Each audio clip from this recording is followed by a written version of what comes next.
Hi there, I'm Cindy Linden, and this is a Cookalong podcast, Second Helping. I call it a second helping because it's a revisit of something that I posted a while ago. Sometimes I do that, as in today's case, because over the time since I originally made the podcast, I've either changed it somewhat or I've had some additional thoughts about it. I think all of us who cook have that happen. We have a favorite recipe, and maybe over time we get some kind of wild hair to make it better. Some kind of change that we end up liking better than we did the way it was originally. And so it becomes modified maybe several times during its life. Over the past week, I've been taking advantage of blueberry season and made several iterations of this pie crust for my rustic strawberry or blueberry tart. Obviously, I've been using the blueberries for that. And it's given me a chance to compare different versions of my favorite pie crust without changing the central recipe. Trying to find one that had just a little more flavor and the same or better flakiness and the same easy method. I still stand by the podcast you're about to hear. It's a really good, incredibly easy pie crust. It's so light and flaky, it may surprise you. It may not be dense enough if what you like is a really substantial pie crust, because this is not that. It's way light and way flaky. But suddenly I thought, because it's made with oil, what if instead I made it with melted butter? Because I tried a different recipe that did use melted butter, and it was for pressing into the pan, and it was good. It was fine. It was a little heavy, so I wasn't nuts about it. But it did get me to thinking about a couple of additions to my favorite pie crust recipe, which is, number one, replacing the vegetable oil with melted butter. And number two, when I know I'm going to make it for some kind of a sweet pie, as opposed to, say, a quiche or a pot pie, I think it's a cool idea to add about a tablespoon of sugar. So I'm going to play for you now the original podcast, which was first published in March of 2019. And as you listen, I want you to think about replacing, in the same quantity, the vegetable oil with some melted unsalted butter, and adding, if you're making a fruit pie or a sweet pie of some sort, a tablespoon of sugar just to the flour mixture. It makes the dough a little bit stickier. It makes it a little stiffer. It makes it a little harder to work with. But it's a very rewarding flavor, and I'm glad I tried it, and I will probably do it again quite a lot when I'm willing to deal with that a little extra stickiness and stiffness. If you wanted to use this for a one-crust pie, or a strawberry or blueberry rustic tart, several of those things say Cindy's favorite pie crust, you need to start with this particular podcast. Even though it's specifically for a two-crust pie, in the notes on the webpage, thecookalongpodcast.com, you will find the measurements to make it a single crust pie.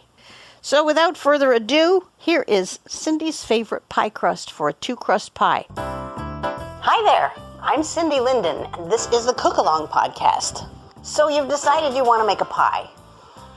The pie is going to have two crusts. If you're looking for a really simple, fast, easy, no rolling pin required pie crust for a single crust pie, please go to the website, which is www.thecookalongpodcast.com, and look for a recipe called Easy Pie Crust. But if you want to make a fruit pie, you kind of need two crusts. You need one on the bottom and one on the top.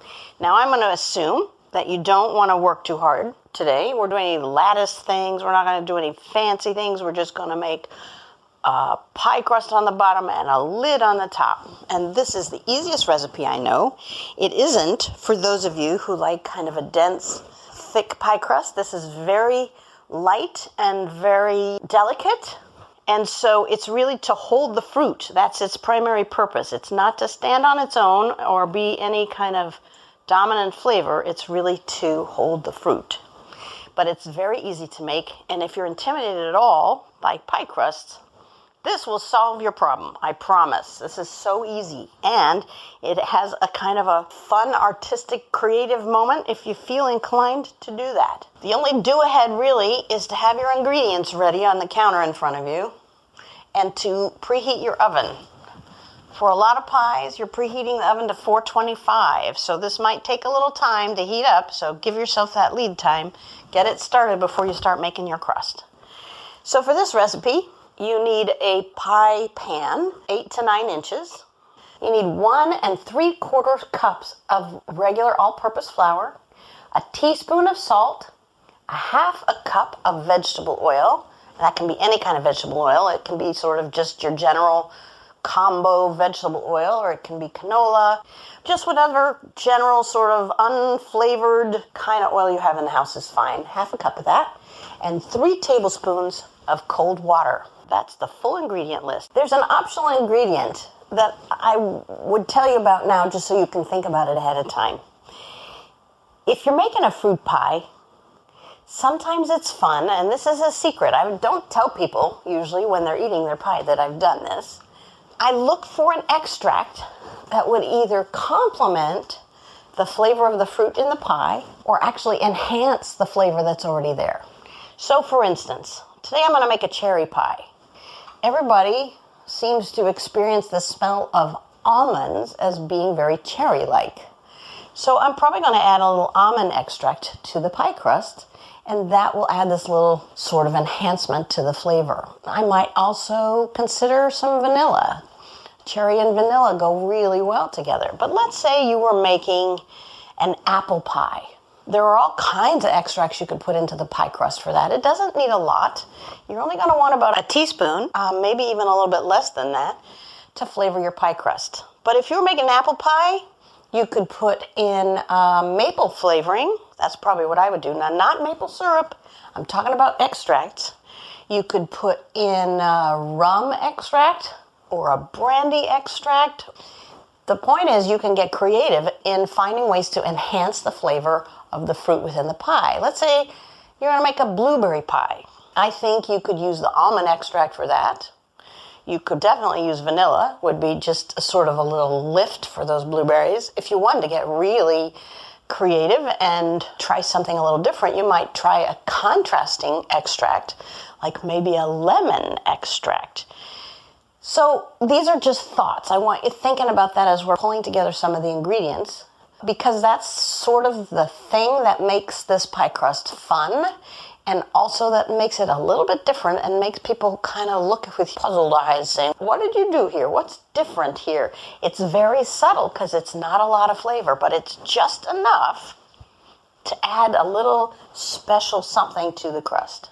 Okay, so now let's get started. You need a bowl, large-ish, medium-ish bowl. In addition, for equipment, you're going to need a rolling pin and either some wax paper or some parchment paper. Parchment paper is easiest to work with. I have one of those, I don't know if you've seen these. It's called a pie crust bag. It's a circle of plastic. It's like a plastic bag with a zipper that closes it, and it's round, and it's the size for a large pie crust. It's really too big for what we're doing today, but I like to use it.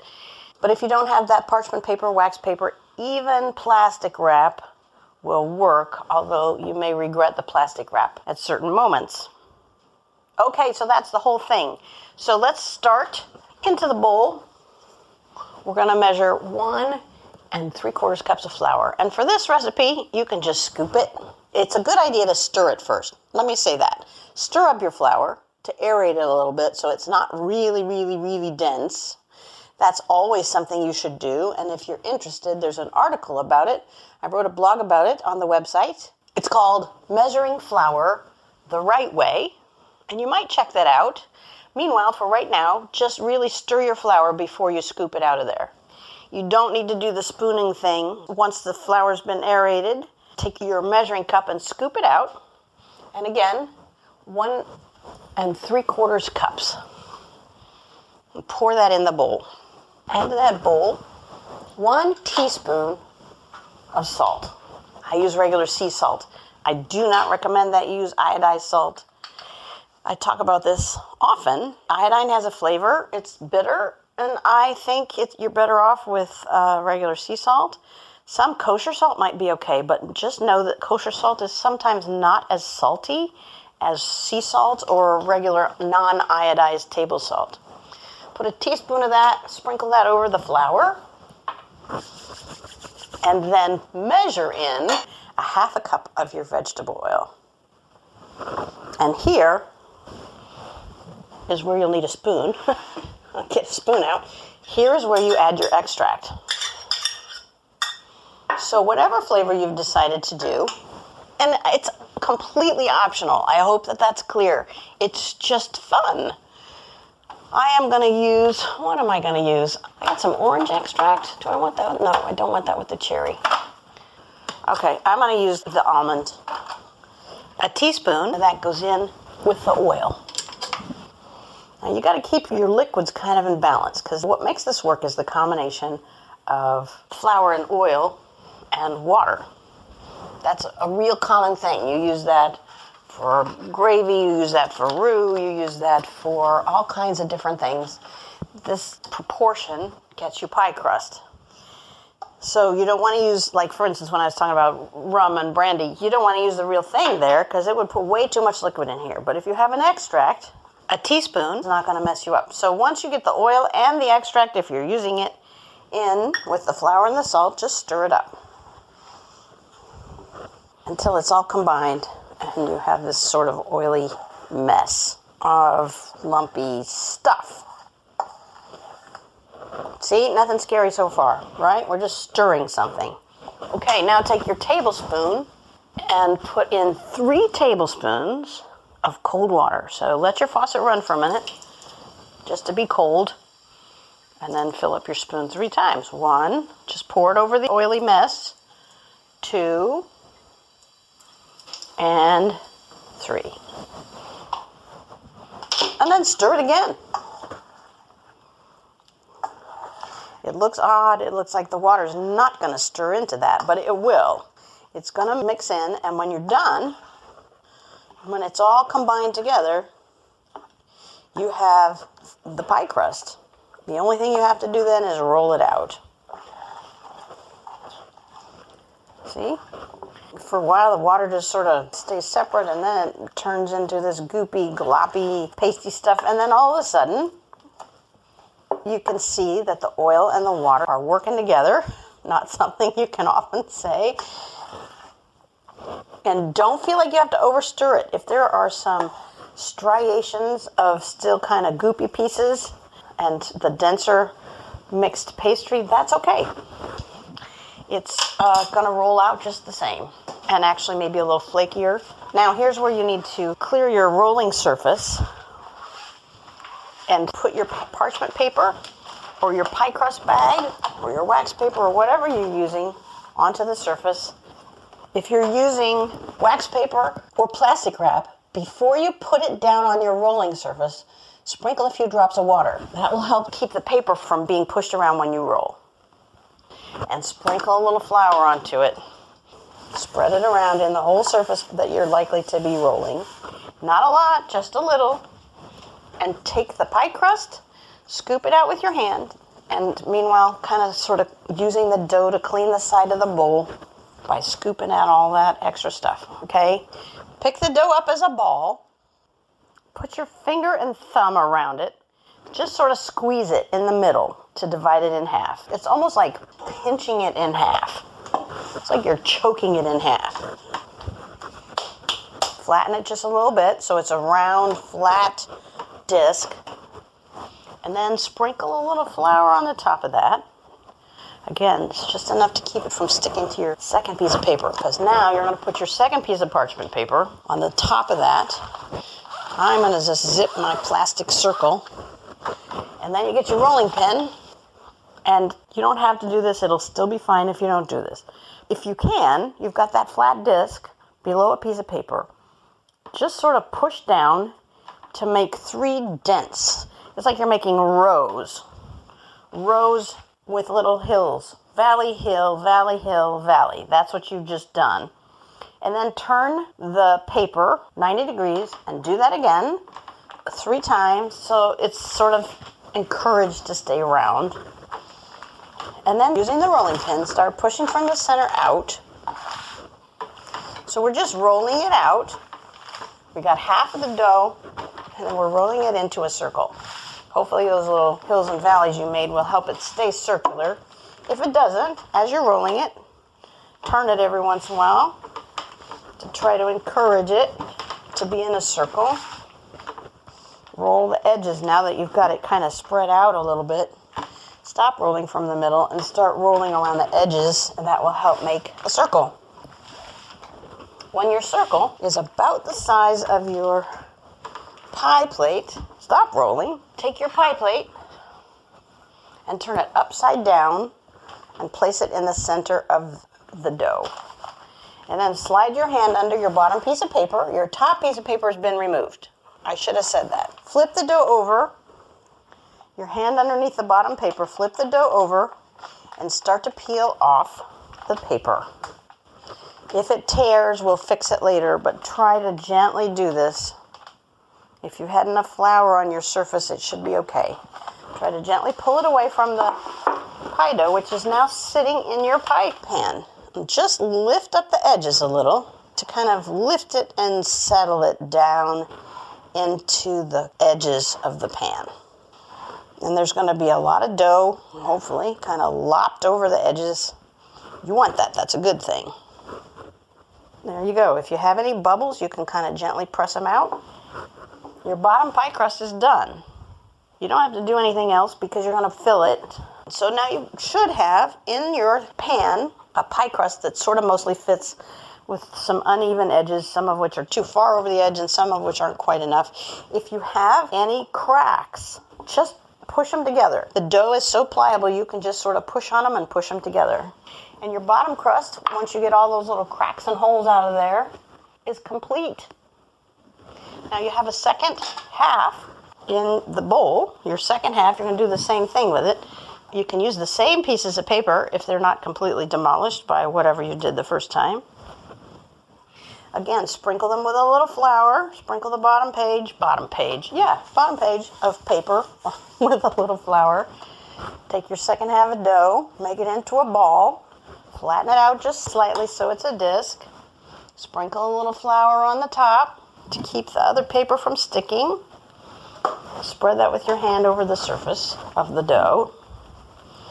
You did that with the bottom too. Spread it over the surface of the paper. Okay, and then put your second paper on top. Here I am zipping again. Make your 3 ridges if you can get 3. If you can't, just do what you can. Turn it perpendicular. Do that again. And then start rolling it from the center. I should warn you, I'm not going to make a whole pie with you today. We're just going to make this crust. So I hope before you started you had some idea for what you wanted to put in the middle. Unless you're using a canned pie filling, you're going to mix the fruit. So now I'm starting around the edges, just FYI. I'm done pushing from the middle and I'm starting around the edges in a circle. Most fruits you're going to mix with sugar and a little flour, sometimes a little cinnamon, and then you're going to pour that in the crust and dot it with a little bit of butter all the way around. If you're using a canned pie filling, you don't have to do any of that. So my top pie crust is now rolled out, ready to go. Do not take off the top piece of paper on this one. Just leave it sit there because the next thing you need to do is fill your pie. Your pie crust is kind of done, but I'm going to jump and tell you what to do next. I'm going to take a little break here and send you to do your fruit filling for your pie and come back to me when you're ready to seal on the top piece. And I will finish this up with you. There's just one little tip that I want to give you that isn't just putting the pie crust on the top. Talk to you in a few.